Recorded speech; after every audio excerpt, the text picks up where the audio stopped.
Hello everyone, welcome to iPhysics. It is the easiest way to learn the concept of the physics. Students, आज हम यहाँ पर देखेंगे एक अमेजिंग टॉपिक के बारे में और उस टॉपिक का नाम है इस पोटेंशियल एनर्जी। क्या नाम है? Potential energy. अब पोटेंशियल एनर्जी क्या होती है? लास्ट लेक्चर में मैंने आपको काइनेटिक एनर्जी के बारे में बताया था, ठीक है? क्या काइनेटिक एनर्जी क्या होती है? काइनेटिक एनर्जी वो बॉडी होती है जब बॉडी में तब आती है जब बॉडी मोशन में होती है। उसका फॉर्मूला होता है हाफ mv²।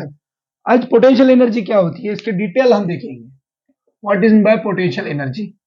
बहुत सारे स्टूडेंट सिर्फ ये सोचते हैं पोटेंशियल एनर्जी के बारे में कि पोटेंशियल एनर्जी वो होती है जब बॉडी रेस्ट में होती है। बात सही है, लेकिन ये पूरा सच नहीं है, ये आधा सच हो गया। पूरा सच क्या है उसके लिए वो जानने के लिए हम चलते हैं एक रास्ते पर। एक रास्ते पर मतलब ये वो रास्ता है, ये वो रोड है जहां से आप चल रहे हो, जा रहे हो, और ये हो गए आप, ठीक है? यहां से जब आप चल रहे हो ना, यहां पर में एक पेड़ है। यहाँ पर एक पेड़ है, सुंदर सा पेड़ है। अब वो पेड़ किस चीज का बना हुआ है मुझे पता नहीं, लेकिन एक पेड़ है, ठीक है? रात का टाइम नहीं, दिन का टाइम है, मान लो, डर जाओगे तुम लोग, ठीक है? ये पेड़ की टहनी है। अब सोचो अगर आप उस पेड़ की टहनी को मतलब उस ब्रांच को पकड़ के नीचे खींचते हो तो क्या होगा? अब जब नीचे खींच रहे हो और जब छोड़ दोगे, थोड़ी देर तक नीचे खींचना है, थोड़ा सा नीचे खींचना है, फिर छोड़ देना है, स्किप कर देना है उसे। जैसे आप उसे छोड़ोगे वो टहनी वापस चली जाएगी, मतलब वो जो ब्रांच है उस पेड़ की वो रिटर्न चली जाएगी। वो रिटर्न क्यों जा रही है?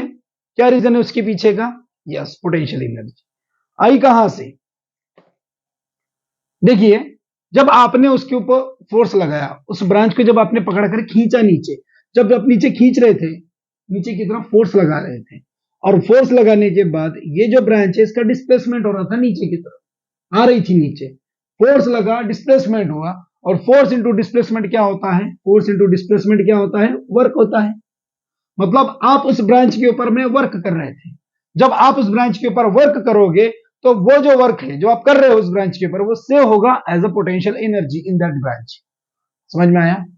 क्लियर हुआ? नहीं आया समझ में? फिर से सुनो।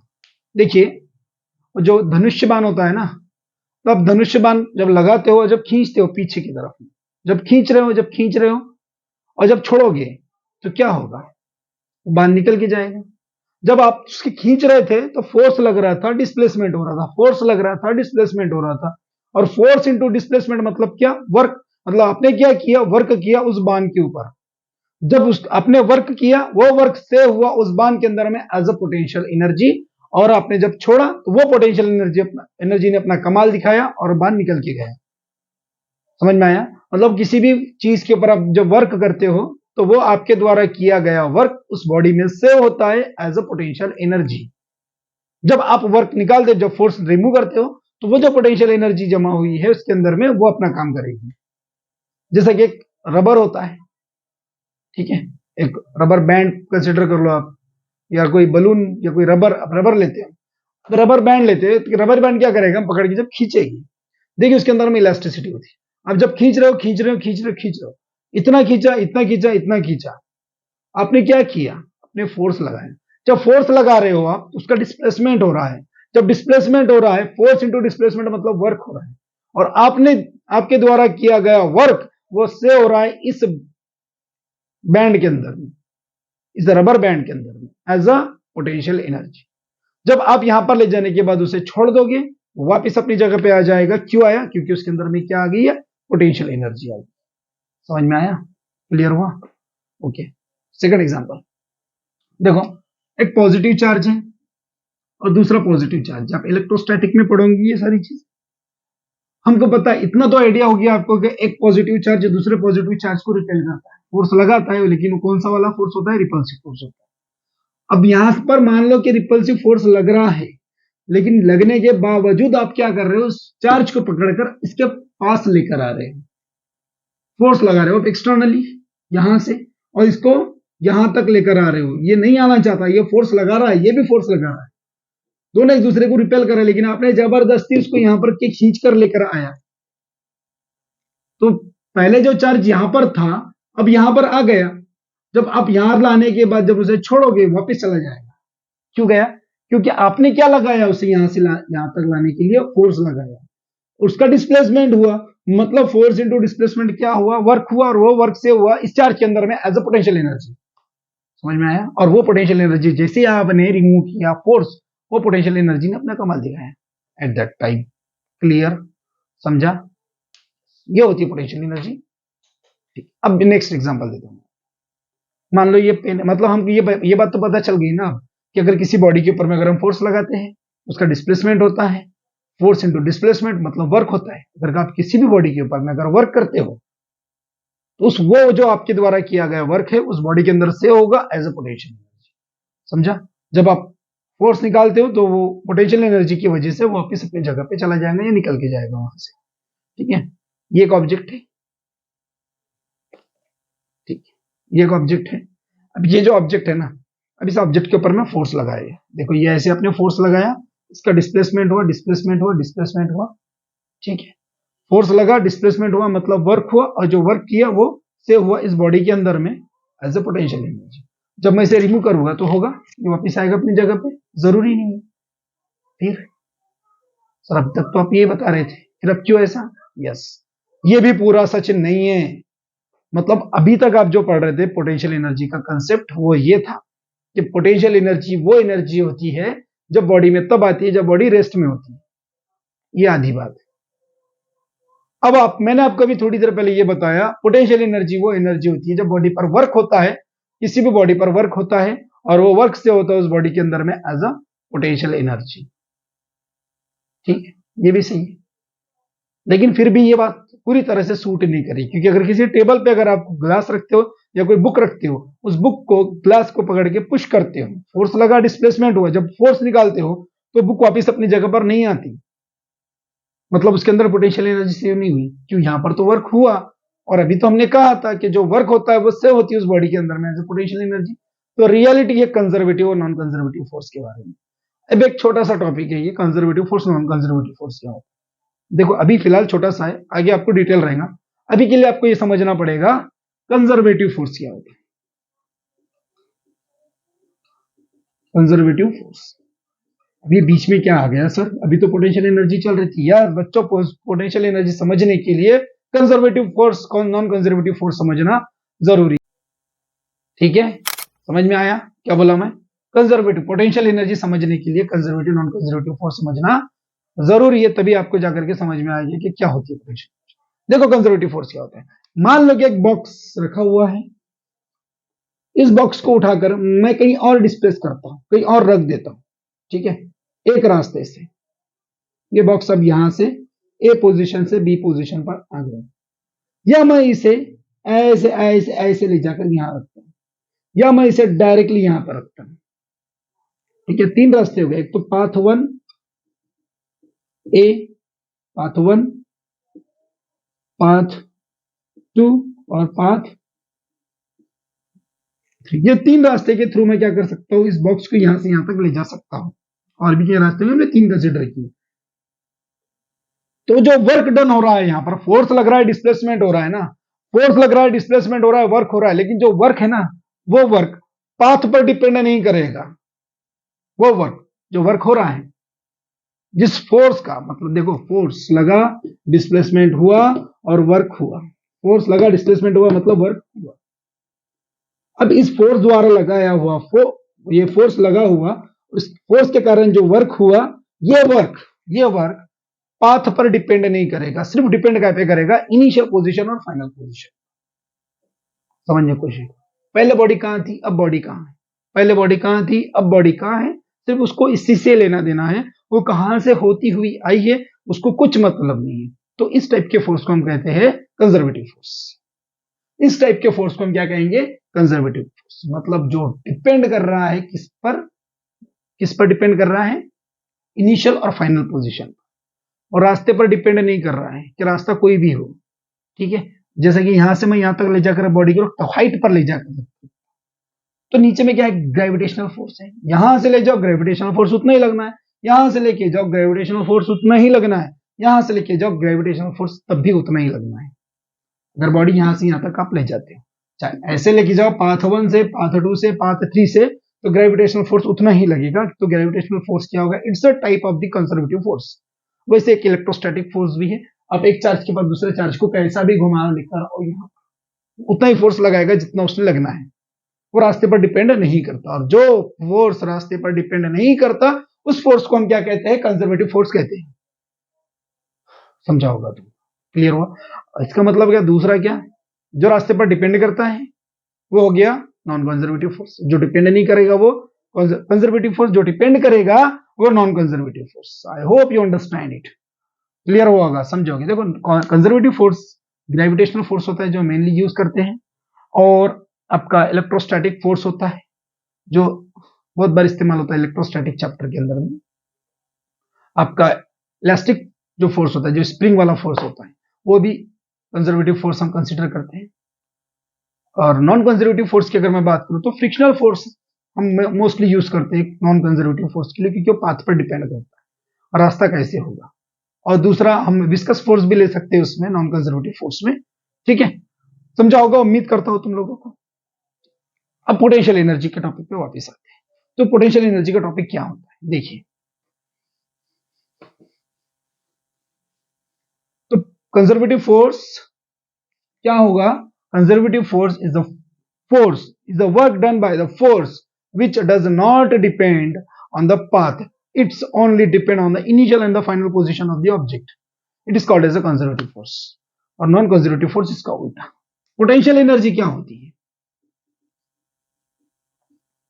पोटेंशियल एनर्जी फिर क्या होती है सर?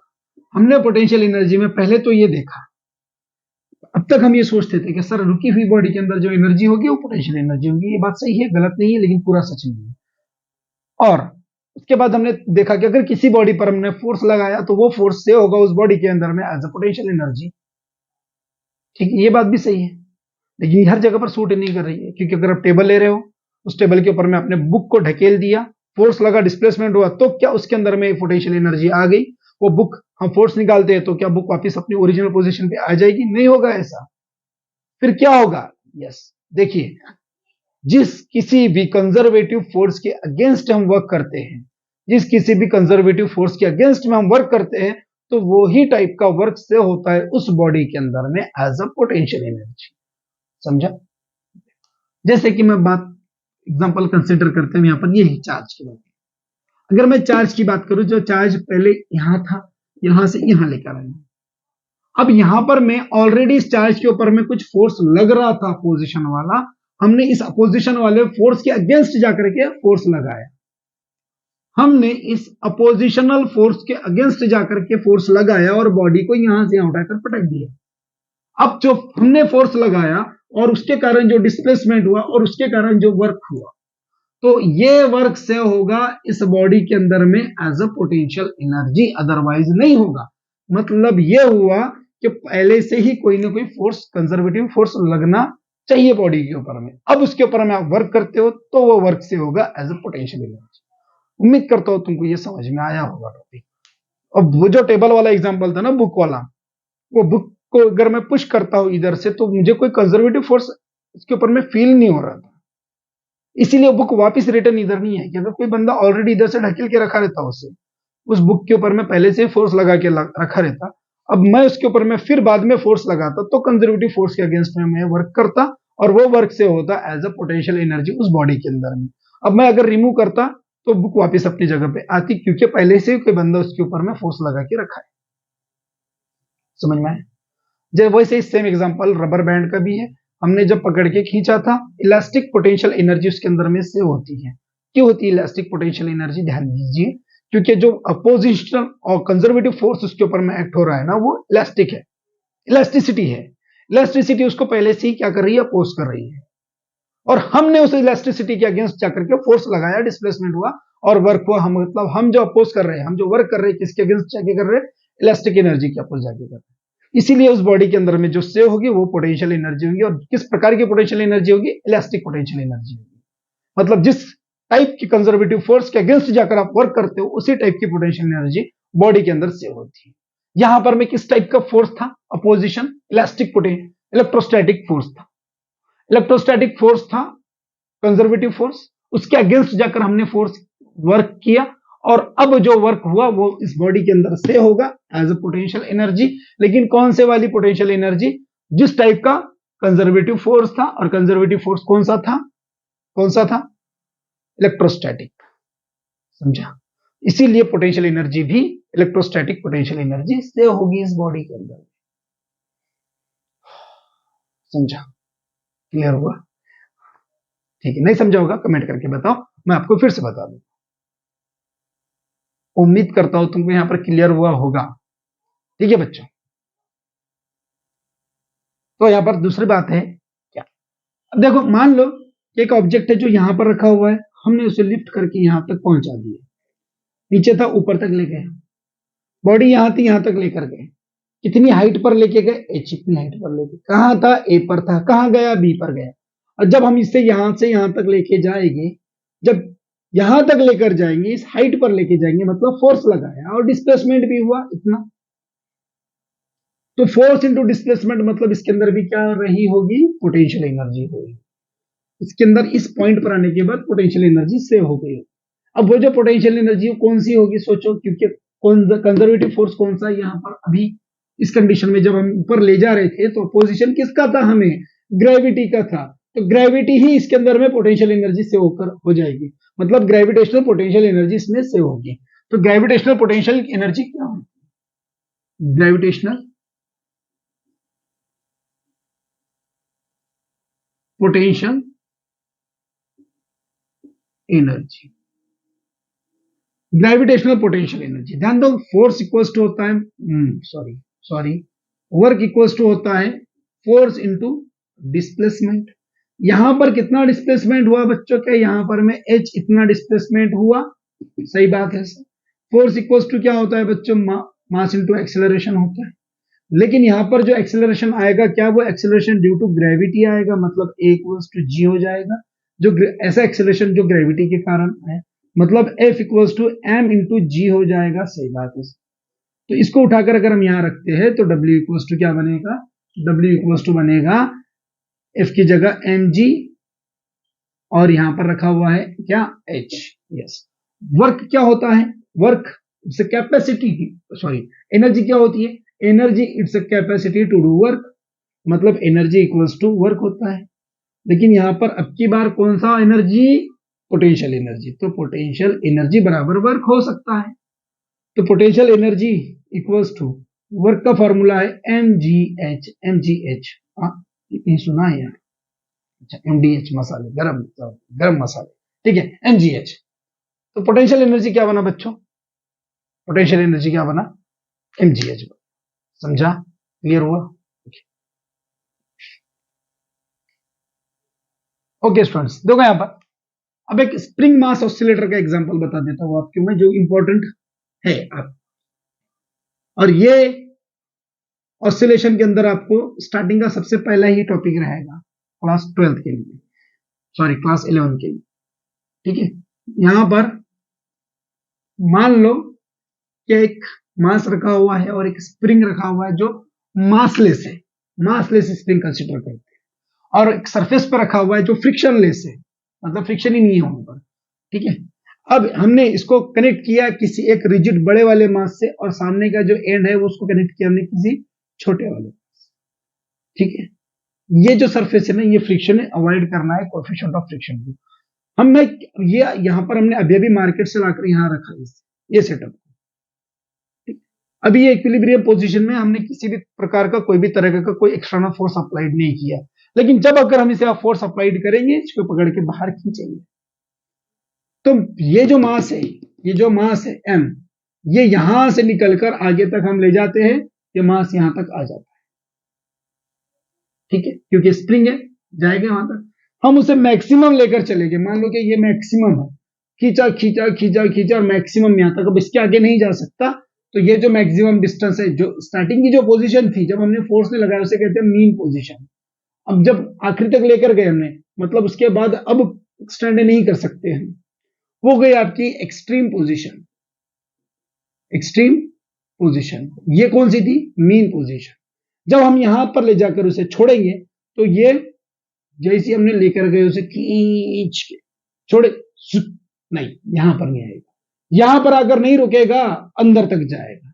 अंदर कहां तक जाएगा बताओ, अंदर कहां तक जाएगा, अंदर जितना बाहर आपने खींचा उतना अंदर वो वापस आएगा, मतलब अंदर इतना मैक्सिमम अंदर आ सकता है, मेन पोजीशन तो ये थी, यहां से बाहर खींचा, बाहर कहां तक आपने एक्सटेंड किया, एक्सट्रीम पोजीशन तक। जब उसे छोड़ा तो वो अंदर आएगा यहां तक, ये अंदर वाली एक्सट्रीम पोजीशन है। इसको हम निगेटिव डायरेक्शन में कंसीडर करेंगे, इसे हम पॉजिटिव डायरेक्शन में कंसीडर। जब आपने खींचा मतलब फोर्स लगाया, बाहर जितना ज्यादा फोर्स लगाओगे आप उतना ही ज्यादा इसका एक्सटेंशन होगा, मतलब जितना ज्यादा आप इसे फोर्स लगाओगे उतना ही ज्यादा एक्स इसके अंदर में आ जाएगा, मतलब एक्स मतलब डिस्प्लेसमेंट, जितना ज्यादा फोर्स उतना ज्यादा डिस्प्लेसमेंट, समझो। अब यहां पर मैं जब आप फोर्स लगा रहे हो ना, फोर्स जितना ज्यादा लगा रहे हो उतना ज्यादा उसके अंदर में डिस्प्लेसमेंट आ रहा है, और जितना ज्यादा डिस्प्लेसमेंट हो रहा है उतना ही ज्यादा एक दूसरा वाला फोर्स स्प्रिंग के अंदर में आ रहा है, और दूसरे वाले फोर्स को हम कहते हैं इंटरनल रिस्टोरिंग फोर्स। क्या कहेंगे उसे हम? इंटरनल रिस्टोरिंग फोर्स, जो अंदर की तरफ खींचेगा, इसे अंदर की तरफ फोर्स लगाएगा। आप बाहर से एक्सटर्नल फोर्स लगा रहे हो, इस स्प्रिंग के अंदर में इनबिल्ड फोर्स तैयार होता जाएगा, उसे कहेंगे हम इंटरनल रिस्टोरिंग फोर्स। जितना ज्यादा आप खींचोगे उतना ज्यादा एक्स, जितना ज्यादा एक्स उतना ज्यादा इंटरनल रिस्टोरिंग फोर्स, जितना ज्यादा इंटरनल रिस्टोरिंग फोर्स उतना जब आप छोड़ोगे वापस अंदर आएगा। यहां जब अंदर आएगा, अंदर रुक जाएगा क्या? नहीं, वापस से बाहर। फिर ऐसा ऐसा करते करते करते करते करते एम्पलीट्यूड कम होते होते यहां पर रुक जाएगा, अनडैम्प्ड ऑसिलेशन की बात समझ में आया? तो अगर हम यहां पर देखें तो F is directly proportional to X होगा, बिल्कुल होगा। अगर मैं माइनस एक्स बोलूं तो चलेगा, बिल्कुल चलेगा। क्यों? क्योंकि माइनस क्यों?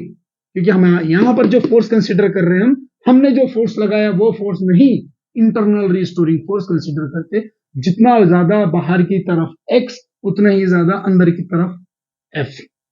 जितना ज्यादा अंदर की तरफ एफ करोगे, जितना ज्यादा दबाव होगा उतना ही बाहर की तरफ में फोर्स लगेगा अपोजिट डायरेक्शन में।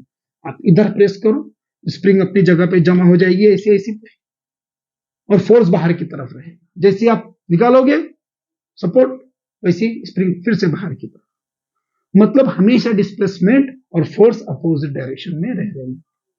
F is directly proportional to minus x, F equals to K into x minus। अगर हम इसकी ग्राफ देखें K वर्सेस x की, straight line passing through region. समझा? क्लियर हुआ? उम्मीद करता हूं तुमको ये समझ में आया होगा। इसके बाद हम इसके न्यूमेरिकल्स देखेंगे। तब तक के लिए बाय बाय।